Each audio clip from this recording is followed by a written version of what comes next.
Rajahmundry Vidyanagar church of God ప్రార్థనా మందిరంలో good Friday ప్రార్థనలు ఆరాధనలు జరిగాయి. Rajahmundry Vidyanagar church of God ప్రార్థనా మందిరంలో గుడ్ ఫ్రైడే సందర్భంగా భక్తి శ్రద్ధలతో ప్రార్థనలు ఆరాధనలు జరిగాయి. ఈ సందర్భంగా చర్చ్ ఆఫ్ గాడ్ గౌరవ డైరెక్టర్ డాక్టర్ గుమ్మడి శామ్యూల్ మోజెస్ గుడ్ ఫ్రైడే శుక్రవారం ప్రాముఖ్యతను వివరించారు. ఈ సందర్భంగా ఆయన మాట్లాడుతూ సిలువపై పలికిన 7 మాటలను సూక్తులను ధ్యానించారు.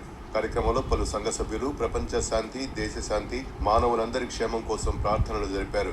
చర్చ్ ఆఫ్ గాడ్ స్త్రీల director doctor Kamala Shaila, youth pastor G Brian Moses Good Friday కార్యక్రమాలను పర్యవేక్షించారు. కార్యక్రమంలో చర్చి పెద్దలు Isaac Raju, Suvarnaratnam, Jacob, Suman, Srinivas, Chiru, Sunny, Nageswararao, Arun, Victor, Vinolia, Prabhakar తదితరులు పాల్గొన్నారు.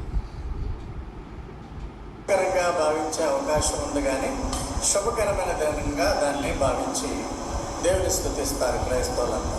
దీనికి కారణం ఏంటంటే ప్రభు అయిన యేసు మరణించడం ద్వారా మనిషి తిరిగి జీవించడం గాను, అనగా చనిపోయిన తర్వాత పరలోకం వెళ్ళటం గాను యేసు ప్రభువు ఒక దారిని ఏర్పాటు చేశాడు. కనుక యేసు ద్వారానే రక్షణ వస్తుంది అనేటువంటి భావనతో క్రైస్తవులంతా కూడా ఆయనను స్తుతిస్తూ దేవుని స్తుతి